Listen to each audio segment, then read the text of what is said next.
ಆದರೆ ಜಾಹ್ನವಿ ಎಲ್ಲಿದ್ದಾಳೆ ಅಂತ ತಿಳ್ಕೊಳ್ಳೋ ದಮ್ಮಿಲ್ವಾ?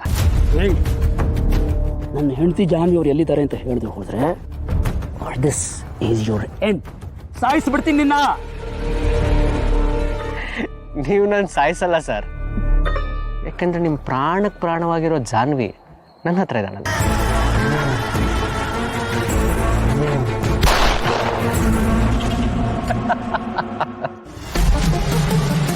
ಸರ್, ಜಾನು ನನ್ನ ಜೊತೆಗಿರೋವರೆಗೂ ನಾನು ಸೇಫು ಸರ್. ನೀವು ಸೇಫ್ ಆಗಿರಬೇಕು ಅಂತಂದರೆ ಜಾನುನ ಮರೆತು ನೆಮ್ಮದಿಯಾಗಿರಿ, ಇಲ್ಲ ಸಾಧ್ಯ ಆದರೆ ಅವಳನ್ನು ಕಂಡುಹಿಡೀರಿ. ಇದು ನಾನು ನಿಮಗೆ ಕೊಡ್ತಿರೋ ಚಾಲೆಂಜ್. ಈ ಜಯಂತನಿಗೆ ಚಾಲೆಂಜ್ ಮಾಡೋಷ್ಟು ಬೆಳೆದ್ಬಿಟ್ಟಿದೆಯಾ ವಿಶ್ವ? ಸರ್, ಇಲ್ಲಿ ಯಾರನ್ನೂ ಬೆಳೆಸಲ್ಲ ಸರ್, ನಮಗೆ ನಾವೇ ಬೆಳಿಬೇಕು. ನಿಮ್ಮ ಕೈಯಲ್ಲಾದರೆ ನೀವು ಜಾನುನ್ ಕಂಡುಹಿಡೀರಿ ಸರ್, ನನ್ನ ಕೈಯಲ್ಲಾದಷ್ಟು ನಾನು ಕಾಪಾಡ್ತೀನಿ. ಇಲ್ಲಿಂದ ನಮ್ಮ ಜುಗಲ್ಬಂದಿ ಶುರು ಆಗುತ್ತೆ ಸರ್. ಹೀರೋನ ಇಲ್ಲ ವಿಶ್ವ, ಈ ಜಯಂತನಿಗೆ ಚಾಲೆಂಜ್ ಮಾಡಿ ಉಳಿದಿರೋರು ಇತಿಹಾಸದಲ್ಲಿ ಯಾರೂ ಇಲ್ಲ. ಈ ಆಟ ಒಂಥರ ಚೆನ್ನಾಗಿದೆ. Hero villain. ಜಾಹ್ನವಿ ಅವ್ರು ಎಲ್ಲಿದ್ದಾರೆ ಅಂತ ಹುಡ್ಕೊಂಡು ಗೆಲ್ಲೋದಕ್ಕೆ ನಾನು ತಯಾರಾಗ್ತೀನಿ. ಸೂಪರ್ ಸರ್, ಈ ಜೋಶ್ ಬೇಕಾಗಿತ್ತು ಸರ್. ಈಗ ಈ ಆಟಕ್ಕೊಂದು ಮಜಾ ಬಂತು. ನನಗೆ ಟೈಮ್ ಆಗ್ತಿದೆ ಸರ್, ನಾನು ಹೊರಡ್ತೀನಿ. ಇನ್ಮೇಲೆ ಮತ್ತೆ ಸಿಗ್ತಾರಣ್ಣ. C you sir.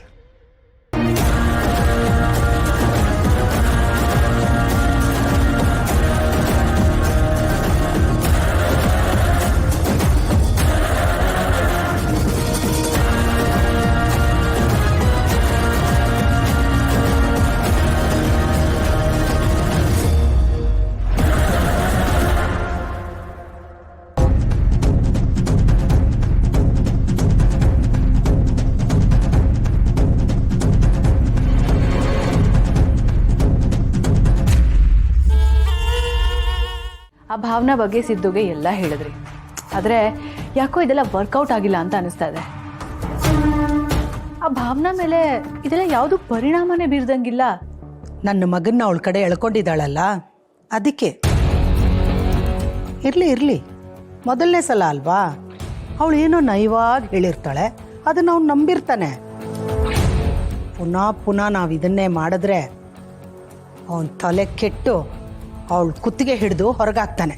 ಅತ್ತೆ ಏನು ಅಂತ ಕೇಳು ನೀನು. ಅತ್ತೆ, ನೀವು ವಯಸ್ಸಲ್ಲಿ ದೊಡ್ಡವರು, ಅನುಭವ ಜಾಸ್ತಿ ಇರುತ್ತೆ.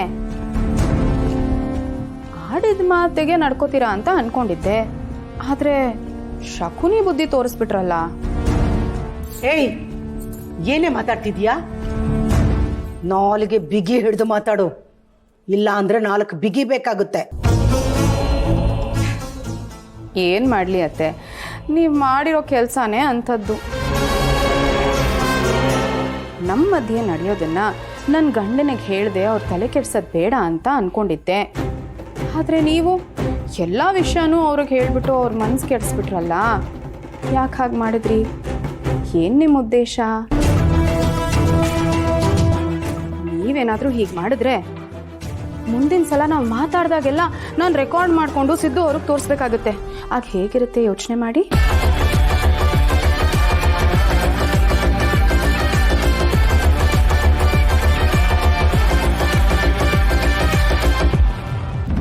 ಅತ್ತೆ, ಚದುರಂಗದ ಆಟ ನಮ್ಮಿಬ್ಬರ ಮಧ್ಯೆ ಇದ್ದಾಗ ನನ್ನ ಗಂಡನ ಯಾಕೆ ಎಳಿಬೇಕು ಅಂತ ಕೆಲಸ ಎಲ್ಲ ಮಾಡಬೇಡಿ.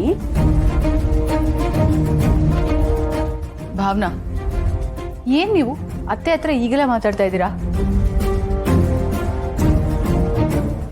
ಅತ್ತೆ ನೀವು ಅವತ್ತು ಮಾತಾಡಿದಕ್ಕೇನೆ ಎಷ್ಟು ಬೇಜಾರು ಮಾಡ್ಕೊಂಡು ಅಳ್ತಿದ್ರು ಗೊತ್ತಾ? ಅವ್ರು ದೊಡ್ಡವರು, ಈ ಮನೆಯಲ್ಲಿ ಹೇಗೆ ಬೇಕೋ ಹಾಗೆ ನಡ್ಕೋತಾರೆ. ಎಲ್ಲದಕ್ಕಿಂತ ಮುಖ್ಯವಾಗಿ ಅವ್ರು ಅಳ್ತಿರ್ಬೇಕಾದ್ರೆ ಸಿದ್ದುನೇ ಬಂದು ಏನಾಯ್ತು ಅಂತ ಕೇಳಿದ್ದು. ಕೆದ್ಕಿ ಸಿದ್ದುನೇ ಕೇಳಿದಾಗ ಏನೂ ಹೇಳದೇ ಇರೋದಕ್ಕಾಗುತ್ತಾ? ಅವರು ಒಳ್ಳೆ ಥರದಲ್ಲೇ ಹೇಳಿರ್ತಾರೆ. ಅದನ್ನ ಸಿದ್ದು ಏನೋ ಅರ್ಥ ಮಾಡ್ಕೊಂಡು ಬಂದು ನಿಮ್ಮ ಹತ್ರ ಕೇಳಿದ್ರೆ ಅದಕ್ಕೆ ಅತ್ತೆ ಏನ್ ಮಾಡೋಕ್ಕಾಗುತ್ತೆ? ಓಹೋ, ಪರವಾಗಿಲ್ಲ ನೀಲು ಅವರೇ, ಅತ್ತೆಗೆ ಚೆನ್ನಾಗಿ ತಾಳ ಹಾಕ್ತೀರಾ ನೀವು. ಇಷ್ಟೊತ್ತು ನಾನು ಹೇಳಿದ್ದು ಅತ್ತೆಗೆ ಮಾತ್ರ ಅಲ್ಲ, ನಿಮಗೂ ಅನ್ವಯಿಸುತ್ತೆ. ಅತ್ತೆ ಬರ್ತೀನಿ.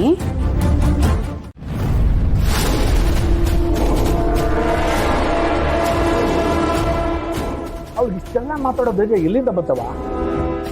ನಾವ್ ಎಷ್ಟು ಹೇಳಿದ್ರು ಅವಳು ಒಂಚೂರು ಭಯ ಭಕ್ತಿನೇ ಇಲ್ವಲ್ಲ ಅವಳಿಗೆ. ನಮ್ಮ ಸಿದ್ದೇಗೌಡನ ಸಪೋರ್ಟ್ ಐತೆ ಅಂತ ಏನಾದ್ರು ಹಿಂಗೆ ಆಡ್ತಾವಳ ಹೆಂಗೆ ಅವಳು? ಅದೇನೇ ಇರ್ಲಿ ಮಾವ, ನೀವು ಅವಳನ್ನ ಮನೆಯಿಂದ ಆಚೆ ಹಾಕ್ಬೇಕು ಅಂತ ಬರೀ ಬಾಯಿ ಮಾತಲ್ಲೇ ಹೇಳ್ತಿದ್ದೀರಾ.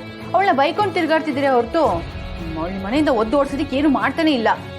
ಏನು ಹೇಳ್ತಾ ಇದ್ದೀಯಮ್ಮ ನೀನು? ಅದೇನು ಬೆಳೆ ಮಧ್ಯೆ ಇರೋ ಕಳೆನ ಕಿತ್ತು ಬಿಸಾಕನ ಅನ್ನೋದಕ್ಕೆ? ಇದು ತುಂಬ ಸೂಕ್ಷ್ಮವಾದ ವಿಚಾರ. ಅದಕ್ಕೆ ಹುಷಾರಾಗಿ ಯೋಚನೆ ಮಾಡಿ ಸರಿಯಾದ ಹೆಜ್ಜೆ ಇಡ್ಬೇಕು. ಅದಕ್ಕೆ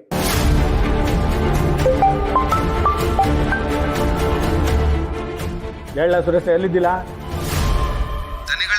ಒಂದು ಐಡಿಯಾ ಇದೆ.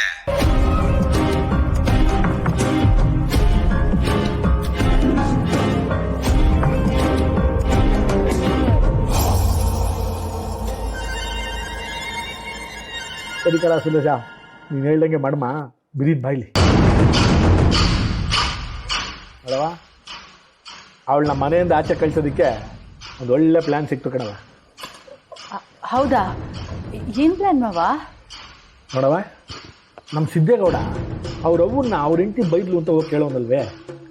ನಾವೆಲ್ಲರೂ ಪೊಲೀಸ್ ಸ್ಟೇಷನ್ಗೆ ಹೋಗಿ ಕೂತ್ಕೊಳ್ಳಂಗೆ ಆಗ್ಬಿಟ್ರೆ ಅವಾಗ ಏನು ಮಾಡೋನು? ನೀವು ಬಿಡಿ ಮಾವ.